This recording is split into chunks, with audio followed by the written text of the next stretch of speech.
La Barbe Bleue de Charles Perrault.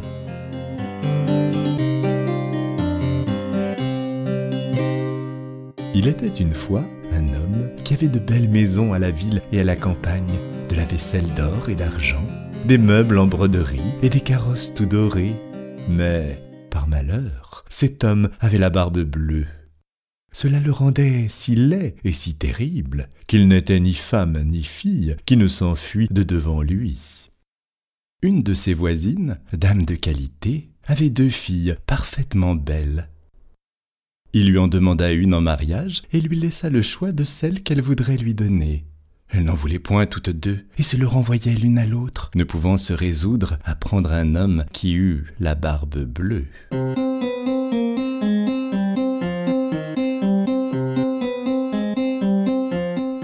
Ce qui les dégoûtait encore, c'est qu'il avait déjà épousé plusieurs femmes et qu'on ne savait ce que ces femmes étaient devenues. La Barbe Bleue, pour faire connaissance, les mena avec leur mère et 3 ou 4 de leurs meilleurs amis et quelques jeunes gens du voisinage à une de ces maisons de campagne où on demeura 8 jours entiers.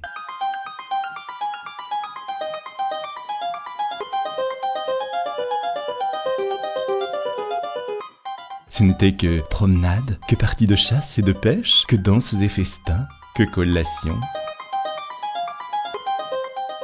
On ne dormait point et on passait toute la nuit à se faire des malices les uns aux autres.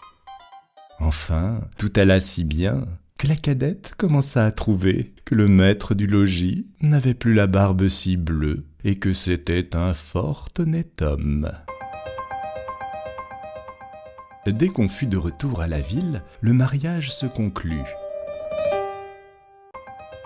Au bout d'1 mois, la Barbe Bleue dit à sa femme qu'il était obligé de faire un voyage en province de 6 semaines au moins pour une affaire de conséquence, et qu'il la priait de se bien divertir pendant son absence, qu'elle fit venir ses bonnes amies, qu'elle les mena à la campagne si elle voulait, que partout elle fit bonne chère. « Voilà, lui dit-il, les clés des 2 grands garde-meubles. Voilà celle de la vaisselle d'or et d'argent qui ne sert pas tous les jours. Voilà celle de mes coffres-forts, où est mon or et mon argent. Celle des cassettes, où sont mes pierreries. Et voilà le passe-partout de tous les appartements.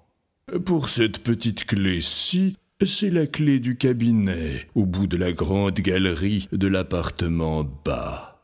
Ouvrez tout, allez partout, mais pour ce petit cabinet, je vous défends d'y entrer. Et je vous le défends de telle sorte que s'il vous arrive de l'ouvrir, il n'y a rien que vous ne deviez attendre de ma colère. »